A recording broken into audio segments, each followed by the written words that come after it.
اعوذ باللہ من الشیطان الرجیم بسم اللہ الرحمن الرحیم کان الناس امۃ واحدہ وبعث اللہ النبیین مبشرین ومنذرین وانزل معهم الکتاب بالحق لیحکم بین الناس فیما اختلفوا فیہ وما اختلف فیہ الا الذین اوتوہ من بعد ما جاءتهم البینات بغیا بینہم فَهَدَى اللَّهُ الَّذِينَ آمَنُوا لِمَا اخْتَلَفُوا فِيهِ مِنَ الْحَقِّ بِإِذْنِهِ وَاللَّهُ يَهْدِي مَن يَشَاءُ إِلَىٰ صِرَاطٍ مُسْتَقِيمٍ۔ آیت نمبر 213 ہے اور قدر بڑی ہے، بہت بڑی نہیں ہے، بڑی ہے۔ ترجمہ یہ ہے تفسیر ابن کثیر۔ لوگ ایک ہی امت تھے، یعنی لوگ کون سے لوگ؟ اس سے پہلے والے لوگ کہ پہلے جب آئے تھے شروع میں تو کیا تھے؟ ایک ہی امت تھے۔ پھر ان میں اختلافات پیدا ہو گئے، ٹھیک ہے، بعد میں اختلافات ہوئے نا، تو اللہ نے نبی بھیجی خوشخبری دینے والے اور ڈر سنانے والے، اور ان کے ساتھ اس نے برحق کتاب نازل کی تاکہ بالحق لیحکما، تاکہ وہ لوگوں کے درمیان ان باتوں کا فیصلہ کرے جن میں انہوں نے اختلاف کیا، اور اس میں اختلاف انہی لوگوں نے آپس کی ضد سے کیا۔ اختلاف کیوں کیا؟ انہوں نے ضد کی وجہ سے کیا، کوئی اور وجہ نہیں ہے، جنہیں کتاب دی گئی تھی، ٹھیک ہے، کتاب ان کے پاس تھی، ضدی کی وجہ سے انہوں نے اختلاف کیا، حالانکہ ان کے پاس واضح دلیلیں آ گئی تھیں، ٹھیک ہے، اس کے باوجود پھر جو ایمان لے آئے انہیں اللہ نے اپنے حکم سے اس کا راستہ دکھا دیا جس میں لوگوں نے اختلاف کیا تھا، اور اللہ جسے چاہتا ہے سیدھا راستہ دکھا دیتا ہے، ٹھیک ہے۔ پہلے ہم یہ دیکھتے ہیں، غور کرتے ہیں تھوڑا سا کہ اختلاف ہوتا کیوں ہے، ٹھیک ہے۔ پہلے مین وجہ اختلاف کی کیا ہے؟ قرآن مجید جو اختلاف بیان فرما رہا ہے، اور وہ قرآن مجید کی ہر بات بہت واضح ہے، بین ہے۔ اختلاف ہمیشہ راہ حق سے انحراف کی وجہ سے ہوتا ہے، اور اس انحراف کا منبع کیا چیز ہوتی ہے؟ بغض و عناد بنتا ہے۔ امت مسلمہ میں بھی جب تک یہ انحراف نہیں آیا، یہ امت کیا تھی؟ اپنی اصل پر قائم اور اختلافات کی شدت سے بچی ہوئی تھی، لیکن پھر کیا ہوا؟ طرح طرح کے خرافات، بدعات، ٹھیک ہے، پھر لوگوں کو وہ درجہ دیا جانا کہ جیسے کہ نبی کو کوئی درجہ دیا جاتا ہے، تو اسی وجہ سے حق کے راستے سے گریز شروع ہو گیا، ٹھیک ہے۔ آپ جب بھی قرآن مجید کے یعنی جو صحیح دلائل ہیں، جو واقعتاً دلائل ہیں، ٹھیک ہے، ایک وہ تو ہیں جو آپ من گھڑت دلائل آپ نے خود تراشے ہیں، قرآن کی آیت تو بالکل واضح ہے، ٹھیک ہے، لیکن آپ نے جو دلائل اس سے نکالے ہیں وہ آپ کی اپنی مرضی سے تراشے گئے ہیں، تو اختلاف کی وجہ وہ بنی۔ اسی طریقے سے احادیث مبارکہ ہے، بہت ساری چیزیں ہیں، تو آپ کو قرآن مجید کو سمجھنے کے لیے اور احادیث مبارکہ کو سمجھنے کے لیے صحابہ کرام رضی اللہ تعالیٰ عنہم کی وہ مستند باتوں کو بھی سمجھنا ضروری ہے۔ ضعیف اور کمزور کہیں سے ایک بات لے آئے اور اس کو آپ نے جو ہے ڈھول پیٹنا شروع کر دیا، اس کی ضرورت نہیں ہے، ٹھیک ہے۔ تو جب بھی آپ یا میں کوئی بھی قرآن مجید سے دور ہوں گے، قرآن مجید کے راستے کو ترک کریں گے، تو لازمی سی بات ہے کہ خود بخود کیا ہوگا؟ خود بخود راہ حق سے گریز کا راستہ کھل جائے گا، اور اس سے اختلافات کا دائرہ پھیلتا اور بڑھتا ہی چلا جائے گا، سمجھ گئے؟ اور اتحاد امت ایک ناممکن چیز بن کر رہ جائے گی، جو کہ آج ہم دیکھ رہے ہیں، ہمیں نظر بھی آ رہی ہے۔ دین شریعت کی تاریخ لکھنے والے اس کے آغاز، اس کی نشو و نما اور اس کے عروج کی داستان جب لکھتے ہیں، یا قلم بند کرنے والے اس سوال کا جواب تلاش کرنے کے لیے مدتوں لگے رہے کہ دین کی ابتدا کیوں کر ہوئی، اور ان کی طویل تحقیق کا نتیجہ کیا تھا؟ نتیجہ یہ نکلا تھا کہ انسان ابتدا میں مشرک تھا، جو نتیجہ نکالا گیا وہ یہ نکالا گیا کہ مشرک تھا، اور عقیدہ توحید تک اس کی رسائی آہستہ آہستہ سینکڑوں صدیاں ٹھوکریں کھانے کے بعد ہوئی۔ لیکن قرآن مجید نے اس حقیقت کو واضح فرما دیا۔ قرآن بتاتا ہے کہ یہ ایسا نہیں ہے جیسا تم نے سوچا ہے، سمجھا ہے، تحقیقات تمہاری ہیں یہ ناقص ہیں، نہیں، بلکہ انسان اول کون؟ آدم علیہ السلام کیا تھے؟ وہ تو دین حنیف پر تھے، موحد تھے، مسلم تھے، مومن تھے، نبی تھے، رسول تھے، ہے نا؟ رسول تو نہیں کہہ سکتے، نبی تھے، آدم علیہ السلام نبی تھے۔ اچھا خیر، نبی اور رسول میں تھوڑا سا فرق ہوتا ہے، اور آدم علیہ السلام کا شرک سے، کفر سے کسی قسم کا کوئی سروکار ہی نہیں تھا، اور عرصہ دراز تک آپ کی اولاد عقیدہ توحید پر ثابت قدم رہی۔ قرآن نے اس سوال کا جواب جو صدیوں پہلے دیا تھا اور جس کو تسلیم کرنے کے لیے بہت سے لوگ یعنی تیار نہیں تھے، مجبوراً ان کو تسلیم کرنا پڑا، ٹھیک ہے۔ اور پھر اس کے بعد یہاں پر اللہ تعالیٰ نے ایک بات اور فرمائی، کیا فرمائی؟ دیکھیے، فرمایا امتم واحدہ فبعث اللہ، اس کے درمیان کیا چیز ہے؟ ایک چیز محذوف ہے، ان دونوں کے درمیان ایک چھوٹا سا جملہ کیا محذوف ہے؟ فاختلفوا، اس میں محذوف ہے، سمجھ گئے؟ جس پر فبما، جس پر جو ہے یہ کیا ہے؟ یہ دیکھیے آگے میں دکھاتی ہوں آپ کو، یہ ہے فیما اختلفوا فیہ، یہ آیت نظر آ رہی ہے؟ یہ آیت مبارکہ صراحتاً دلالت کر رہی ہے اس بات پر کہ یہاں پر ایک چھوٹا سا جملہ جو ہے وہ محذوف ہے، ٹھیک ہے۔ تو آیت کا مطلب یہاں کیا بنے گا؟ یہ بالکل صاف واضح بیان فرما رہا ہے قرآن کہ پہلے مدت دراز تک ایک ہی امت بنے رہے، بعد میں نسل انسانی بڑھی تو لوگ اپنے مزاجوں اور طبیعتوں کے اختلاف کی وجہ سے آپس میں جھگڑنے لگے، اور اولاد آدم مختلف ٹولیوں اور گروہوں میں بٹ گئی، ٹھیک ہے۔ پھر بھٹکے ہوئوں کو راہ راست پر لانے کے لیے، اختلافات کی آگ کو بجھانے کے لیے اللہ تعالیٰ نے انبیاء کرام علیہ السلام کو مبعوث فرمایا اور ان کو آسمانی کتابیں عطا فرمائی۔ انبیاء کرام نے اپنے وعظ و نصیحت سے ان کو جھگڑے سے دور رہنے کا حکم دیا، فرقہ بندی سے نکالنے کی کوششیں کی، تاکہ منتشر انسانوں کی یہ ٹکڑیاں پھر ایک قوم بن جائیں، سمجھ رہے ہیں بات کو؟ پھر یہ ایک قوم بن جائیں، اس کے لیے انبیاء علیہ السلام نے بڑی محنتیں کی، بڑی مشقتیں اٹھائیں۔ اچھا، اس کے بعد فرمایا، کیا فرمایا؟ وَمَا اخْتَلَفَ فِيهِ إِلَّا الَّذِينَ أُوتُوهُ مِن بَعْدِ مَا جَاءَتْهُمُ الْبَيِّنَةُ۔ دیکھیے، اختلاف انہی لوگوں نے آپس میں انہی لوگوں نے آپس کی ضد سے کیا۔ دیکھیے کیا ہے قرآن کا ترجمہ؟ ضد کی وجہ سے کیا، ٹھیک ہے، کسی اور وجہ سے نہیں۔ اور کس نے کیا؟ جن کو کتاب دی گئی تھی، جنہیں کتاب دی گئی تھی ان لوگوں نے اختلاف کیا۔ تو یہاں پر ان الفاظ سے تاریخ انسانی کے ایک بہت بڑے المیہ کا ذکر فرمایا جا رہا ہے، اور وہ المیہ یہ ہے کہ وہ کتاب جو اتحاد پیدا کرنے کے لیے نازل کی گئی تھی، تو اس کو ماننے والوں نے، اس کو جاننے والوں نے، سمجھنے والوں نے اس کتاب کے ذریعے اس کو ماننے والی امت کو ٹکڑے ٹکڑے کر دیا۔ ان کا باہمی اختلاف اور فرقہ بندی حسن نیت کی وجہ سے نہیں تھی، بلکہ حسد اور عناد اور سرکشی کا جذبہ تھا جس نے ملت کی وحدت کو پارا پارا کر دیا۔ وہ ہے ایک شعر کسی کا، شاعر کا، کہ کہتے ہیں کہ اڑائے کچھ ورق لالے نے، کچھ نرگس نے، کچھ گل نے، چمن میں ہر طرف بکھری ہوئی ہے داستاں میری، علامان الحفیظ۔ تو یہاں پر یہ بات بیان کی کہ کتاب سے ہدایت انہی لوگوں کو مل سکتی ہے جو سچے دل سے ایمان لاتے ہیں۔ کتاب مل جانا ہدایت کا باعث نہیں ہے کہ آپ کے پاس کتاب ہے، آپ کے پاس قرآن ہے تو آپ ہدایت والے ہیں، نہیں۔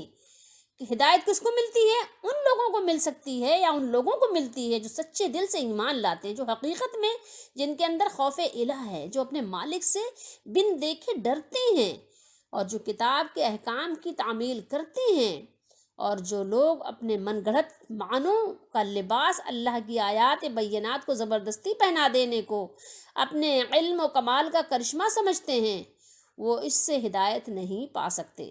سمجھ رہے ہیں بات کو؟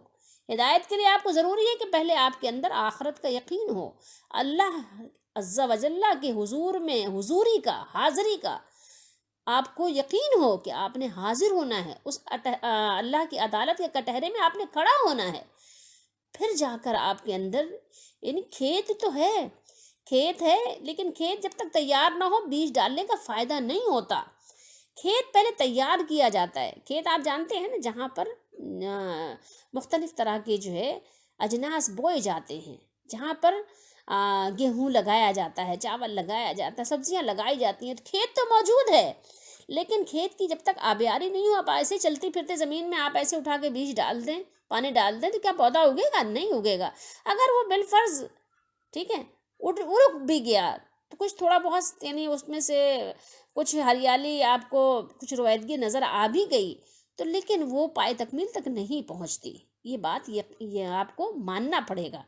تو جب تک کہ آپ نے اپنے دل کو تیار نہیں کیا، جب تک کہ آپ نے اپنے دل کو آمادہ نہیں کیا اس دن کے لیے، جب تک کہ آپ کو قرآن پڑھ لینا کافی تھوڑی ہے، حدیث پڑھ لینا کافی تھوڑی ہے، آپ نے اس کے لیے پہلے اپنے اندر آبیاری کرنی ہے کہ آپ اس کو ایکسیپٹ بھی تو کریں، اس کو سمجھنے کی آپ کے اندر سکت بھی تو ہو، استعداد بھی تو ہو کہ آپ اس کو سمجھ سکتے ہیں کہ نہیں سمجھ سکتے، آپ کے اندر سمجھنے کی کتنی صلاحیت ہے۔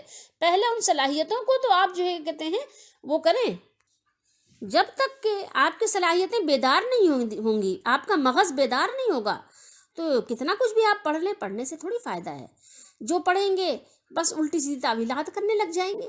پہلے آپ یہ دیکھیں کہ اس کتاب کا نزول جس نبی علیہ الصلوۃ والسلام پر ہوا ہے، انہوں نے اس کو کس طرح سمجھایا ہے، پھر اس کے جو اصل یعنی جو اول مخاطب ہیں انہوں نے اس کو کس طرح سمجھا ہے، کس طرح عمل کیا ہے، پھر اس کے بعد بات آگے بڑھے گی۔ یہ تھوڑی اپنی منمانی کرنے لگ جائیں یا بعد والوں کی بات لینے لگ جائیں کہ بعد والوں نے یہ کہہ دیا، 100 سال 200 سال بعد 400 سال بعد پیدا ہونے والوں نے یہ کہا، تو ان کی بات کو آپ دلیل اور حجت بنا لیں، یہ بات نہیں بنے گی۔ دیکھنا پڑے گا آپ کو۔ تو پہلے آپ اس کے لیے اپنے اندر آبیاری کریں، تیاری کریں۔ اور ایک چیز اور بھی یاد رکھیں کہ جب آپ کو صحیح بات پتہ چل جائے تو آپ نے ضد تو کرنی نہیں ہے، ٹھیک ہے، ضد بحث تو کرنی نہیں ہے بالکل بھی۔ اور اللہ نے یہاں کیا بیان کیا؟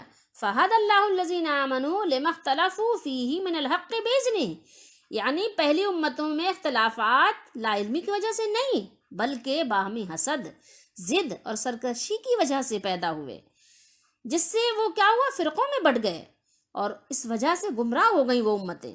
اب اللہ تعالیٰ نے اپنا آخری نبی بھیج کر اور اس پر اپنی آخری کتاب نازل فرما کر تمام اختلافات کا فیصلہ فرما دیا، اور اپنی توفیق خاص بِإِذْنِ ہی سے مومنوں کو صراط مستقیم کی طرف ہدایت کر دی ہے۔ سمجھ رہے ہیں؟ واضح رہے، پتہ چلے آپ کو روز روشن کی طرح واضح رہے آپ کے دماغ میں کہ امت محمدیہ صلی اللہ علیہ وسلم میں بھی شروع میں دین میں کوئی اختلاف نہیں تھا۔ سمجھ رہے ہیں بات کو؟ سلف صالحین میں سب کے سب کسی شخص کی تقلید کے بجائے براہ راست قرآن مجید اور حدیث مبارکہ پر عمل کرتے تھے۔ سارے کے سارے صحابہ رضی اللہ تعالیٰ عنہم کا محور اور مرکز کیا تھا؟ قرآن اور حدیث۔ ان میں نہ شیعہ سنی کی تفریق تھی، نہ ان میں کوئی حنفی تھا، نہ کوئی مالکی، نہ شافعی، نہ حنبلی، نہ نقشبندی، نہ قادری، نہ سہروردی، نہ چشتی، ٹھیک ہے، نہ بریلوی، نہ دیوبندی، کوئی بھی نہیں تھا ان میں، نہیں تھے نا، اگر آپ غور کریں تو کوئی بھی نہیں تھا۔ لیکن بعد میں کیا ہوا؟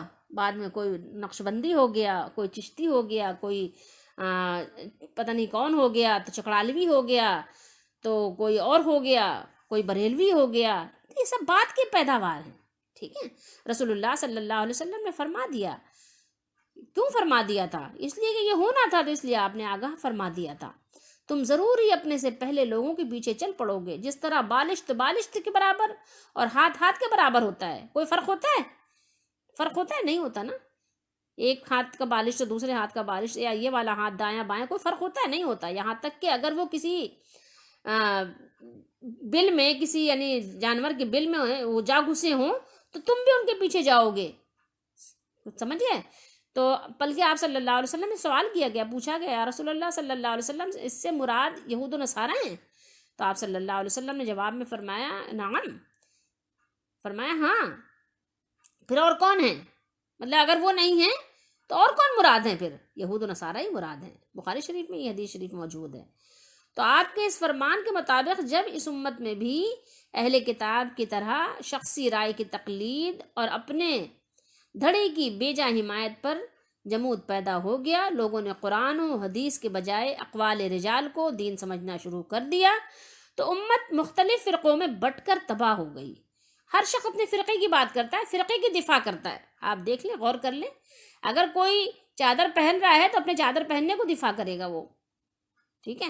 اگر کسی نے پیلی چپل پہنی ہے تو اس کو دفاع کرے گا وہ۔ تو اس سے صرف وہ لوگ محفوظ رہ سکتے ہیں جو قرآن و سنت پر براہ راست کاربند ہیں، اور کسی نئے گروہ کا حصہ بننے کے لیے وہ آمادہ نہیں ہیں۔ آپ اپنے وہاں کہنا اول سے جڑ جائیے۔ اول کون ہے؟ نبی کریم صلی اللہ علیہ وسلم اور آپ کے صحابہ، وہاں سے آپ جڑ جائیں۔ جیسے ان لوگوں نے کتاب کو سمجھا ویسے سمجھیں، آپ فرقوں سے بچ جائیں گے۔ جب بھی آپ فرقہ یا گروہ میں جب بٹیں گے، کہ جب بھی آپ قرآن سے الگ ہوں گے، حدیث سے الگ ہوں گے، سلف صالحین سے الگ ہوں گے، تو آپ کسی ایک ٹولی کا حصہ بن جائیں گے، یا ایک آپ نئی ٹولی بنا لیں گے۔ فَهَدَى اللَّهُ الَّذِينَ آمَنُوا لِمَا اخْتَلَفُوا فِيهِ مِنَ الْحَقِّ بِإِذْنِهِ، تو جس امر میں وہ اختلاف کرتے تھے، اللہ نے اپنی مہربانی سے مومنوں کو اس کی راہ دکھا دی کے بارے میں نبی کریم صلی اللہ علیہ وآلہ وسلم نے ارشاد فرمایا، حدیث شریف ہے، ہم اگرچہ آخر میں آنے والے ہیں لیکن قیامت کے دن ہم پہلے ہوں گے، جنت میں ہم دوسرے لوگوں سے پہلے داخل ہوں گے، گو انہیں کتاب ہم سے پہلے ملی، آپ صلی اللہ علیہ وسلم سے پہلے وہ آئے تھے نا، ان کو کتاب پہلے ملی ہے، اور ہمیں ان کے بعد ملی ہے۔ انہوں نے جس امر حق میں اختلاف کیا تھا، اللہ تعالیٰ نے اپنی مہربانی سے ہمیں اس کی راہ دکھا دی ہے۔ نبی کریم صلی اللہ علیہ وسلم فرما رہے ہیں، مثال کے طور پر اس دن میں انہوں نے اختلاف کیا، اللہ تعالیٰ نے ہمیں اس کے بارے میں ہدایت فرما دی ہے، ٹھیک ہے؟ چنانچہ لوگ اس دن یعنی جمعہ کے حوالے سے ہم سے پیچھے ہیں، اس کے بعد کا دن ہفتہ یہودیوں کا دن ہے، اور اس کے بعد والا دن اتوار عیسائیوں کا دن ہے، ٹھیک ہے؟ وہ عیسائیوں کا ہے۔ اچھا، اس کے بعد فرمایا اس کے بارے میں یہ حدیث آپ کو بخاری شریف میں کتاب الجمعہ میں ملے گی، ٹھیک ہے؟ اس میں وہاں آپ دیکھ سکتے ہیں اس حدیث کو جو میں نے ابھی پڑھی ہے۔ اس کے علاوہ دوسری حدیث شریف ہے، وہ بھی آپ سن لیجئے اس کے بارے میں۔ دوسری حدیث شریف کیا ہے؟ فَهَدَى اللَّهُ الَّذِينَ آمَنُوا لِمَا اخْتَلَفُوا فِيهِ، اس کے بارے میں یہ زید بن اسلم رضی اللہ تعالیٰ عنہ نے فرمایا کہ لوگوں نے جمعہ کے دن کے بارے میں اختلاف کیا تو یہودیوں نے ہفتے کے دن کو اختیار کر لیا اور عیسائیوں نے اتوار کے دن کو، مگر اللہ تعالیٰ نے امت محمدیہ صلی اللہ علیہ وسلم کو جمعہ کا دن اختیار کرنے کی ہدایت عطا فرما دی۔ اسی طرح لوگوں نے قبلے کے بارے میں اختلاف کیا تو عیسائیوں نے مشرق کو اور یہودیوں نے بیت المقدس کو قبلہ بنا لیا، لیکن اللہ تعالیٰ نے امت محمدیہ صلی اللہ علیہ وسلم کی بطور قبلہ کعبۃ اللہ کی طرف رہنمائی فرما دی۔ اسی طرح لوگوں نے نماز کے بارے میں لوگوں نے نماز کے بارے میں اختلاف کیا تو ان میں سے کچھ لوگ اپنی نماز میں رکوع تو کرتے ہیں مگر سجدہ نہیں کرتے، اور کچھ سجدہ کرتے ہیں مگر رکوع نہیں کرتے، کچھ لوگ نماز پڑھتے ہیں باتیں بھی کرتے ہیں، اور کچھ نماز پڑھتے ہوئے چلتے پھرتے بھی ہیں، لیکن اللہ تعالیٰ نے اس امت کو یعنی نبی کریم صلی اللہ علیہ وسلم کی امت کو صحیح طریقے سے نماز ادا کرنے کی ہدایت فرمائی ہے۔ اسی طرح لوگوں نے روزے کے بارے میں اختلاف کیا، کچھ لوگ دن کے صرف کچھ حصے میں روزہ رکھتے ہیں، اور کچھ لوگ کھانے پینے کے تمام نہیں بلکہ صرف کچھ چیزوں سے روزہ رکھتے ہیں، جیسے ہندوؤں کے ہاں ہے کہ کیا ہے، وہ کہتے ہیں زمین کی پیداوار نہیں کھاتے اور باقی سب کچھ کھاتے رہتے ہیں۔ تو اللہ تعالیٰ نے امت محمدیہ صلی اللہ علیہ وسلم کو صحیح انداز میں صحیح طریقے سے روزہ رکھنے کی ہدایت فرما دی۔ اسی طرح لوگوں نے حضرت ابراہیم علیہ السلام کے بارے میں اختلاف کیا، یہودیوں نے کہا کہ وہ یہودی تھے، نعوذ باللہ، عیسائیوں نے کہا کہ وہ عیسائی تھے، مگر اللہ تعالیٰ نے انہیں حنیفا مسلمہ فرمایا، ٹھیک ہے؟ سب سے بے تعلق ہو کر ایک اللہ کے ہو کر رہنے والے اور اسی کے فرما بردار اللہ تعالیٰ نے ان کو قرار دیا۔ اور اللہ تعالیٰ نے ابراہیم علیہ السلام کے بارے میں یہ صحیح موقف اختیار کرنے کی بھی امت محمدیہ ہی کو ہدایت عطا فرمائی ہے۔ اسی طرح لوگوں نے حضرت عیسیٰ علیہ السلام کے بارے میں بھی اختلاف کیا، یہودیوں نے آپ کی تکذیب کی اور آپ کی والدہ پر بہت بڑا بہتان لگایا، بہت بڑا بہتان باندھا، اور عیسائیوں نے آپ ہی کو معبود اور اللہ کا بیٹا قرار دیا، نعوذ باللہ، اور اللہ تعالیٰ نے آپ کو اپنی طرف سے روح کیا فرمایا؟ روح اور اپنا کلمہ قرار دیا، اور آپ کے بارے میں اس صحیح موقف اختیار کرنے کی بھی صرف امت محمدیہ ہی کو ہدایت عطا فرمائی. سمجھ رہے ہیں بات کو؟ بِإِذْنِ ہی، یعنی اللہ تعالیٰ نے انہیں اپنی طرف سے علم عطا فرما کر اور اپنی طرف سے ہدایت سے نواز کر راہ دکھا دی. ٹھیک ہے، یہ مطلب کتنی یعنی کہنا چاہیے کہ اللہ تعالیٰ کی مہربانی اور کتنا بڑا امت محمدیہ صلی اللہ علیہ وسلم پر احسان ہے، احسان عظیم ہے اللہ تعالیٰ کا. بِإِذْنِ ہی، دیکھیے بِإِذْنِ ہی، خاص اللہ تعالیٰ نے اپنی رحمت سے کیا ہے. یہ میرا اور آپ کے بس کی بات نہیں ہے. اللہ تعالیٰ ہم سب کو ہدایت پر رکھے اور ہدایت پر اللہ تعالیٰ اپنے دربار میں ہم سب کو حاضری نصیب فرمائے. آمین. واللہ یہدی من یشاء الی صراط مستقیم.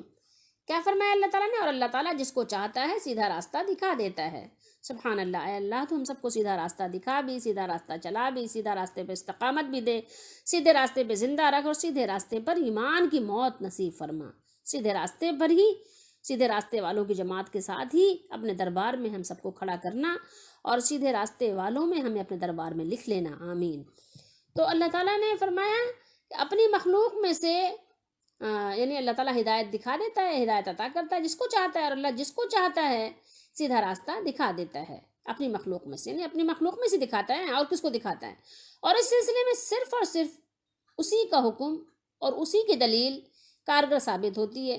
صحیح مسلم شریف میں حدیث شریف میں ہے کہ حضرت ام المومنین ام عائشہ صدیقہ رضی اللہ تعالیٰ عنہ فرماتی ہیں، آپ سے روایت ہے کہ رسول اللہ صلی اللہ علیہ وسلم جب رات کو نماز کے لیے کھڑے ہوتے تو یہ دعا پڑھا کرتے تھے: اللہم ربا جبرائیل و میکائیل و اسرافیل فاطر السماوات والارض عالم الغیب والشہادہ انت تحکم بین عبادک فیما کانوا فیہ یختلفون اہدنی لما اختلف فیہ من الحق باذنک انکا تہدی من تشاء الی صراط مستقیم. اے اللہ، اے جبرائیل، میکائیل اور اسرافیل علیہ السلام کے رب، آسمانوں اور زمین کو ایجاد کرنے والے، پوشیدہ اور علانیہ کا علم رکھنے والے، جن باتوں میں تیرے یہ بندے اختلاف کر رہے ہیں تو ہی ان کا فیصلہ فرمائے گا، اور حق کے بارے میں جو اختلاف دنیا میں ہو رہا ہے اس میں اپنے فضل سے میری رہنمائی فرما. بے شک تو ہی جس کو چاہتا ہے سیدھے راستے پر چلاتا ہے. بے شک اللہ جسے چاہتا ہے سیدھے راستے پر چلاتا ہے. اور ایک اور دعا ہے، یہ دعا بھی میں پڑھ لیتی ہوں تاکہ جو ہے اگر یاد کرنے والے یاد کرنا چاہیں تو یاد کر لیں، اور اللہ تعالیٰ ہمیں ان دعاؤں کی برکت سے اور اپنی خاص رحمت سے ہدایت نصیب فرمائے. تو وہ دعا یہ ہے کہ دعائے معصور میں ہے کہ یہ الفاظ آئے ہیں: اللہم ارنا الحق حقا وارزقنا اتباعہ وارنا الباطل باطلا وارزقنا اجتنابہ. ٹھیک ہے، ولا تجعلہ ملتبسا علینا فندل، فرمایا فندل وجعلنا للمتقین اماما. اے اللہ، دوبارہ پڑھ دوں دعا: اللہم ارنا الحق حقا وارزقنا اتباعہ وارنا الباطل باطلا وارزقنا اجتنابہ ولا تجعلہ ملتبسا علینا فندل وجعلنا للمتقین اماما. آمین. اے اللہ، ہمیں حق کو حق دکھا اور اس کی اتباع کی توفیق عطا فرما، اور باطل کو باطل دکھا اور اس سے اجتناب کرنے کی توفیق عطا فرما. آمین. اور باطل میں ہمارے لیے التباس پیدا نہ فرما، یعنی باطل ہمارے لیے خلط ملط نہ ہو جائے کہ ہم شک میں پڑ جائیں کہ وہ صحیح ہے، نعوذ باللہ، کہیں ہم گمراہ نہ ہو جائیں، اور ہمیں اپنے پرہیزگار بندوں کا امام بنا دے. آمین. کتنی پیاری دعا ہے. اللہ تعالیٰ ہم سب کو بھی توفیق دے کہ ہم خود دعائیں مانگا کریں اور اللہ تعالیٰ سے ہدایت مانگا کریں. اللہ ہم سب کو ہدایت دے. آمین.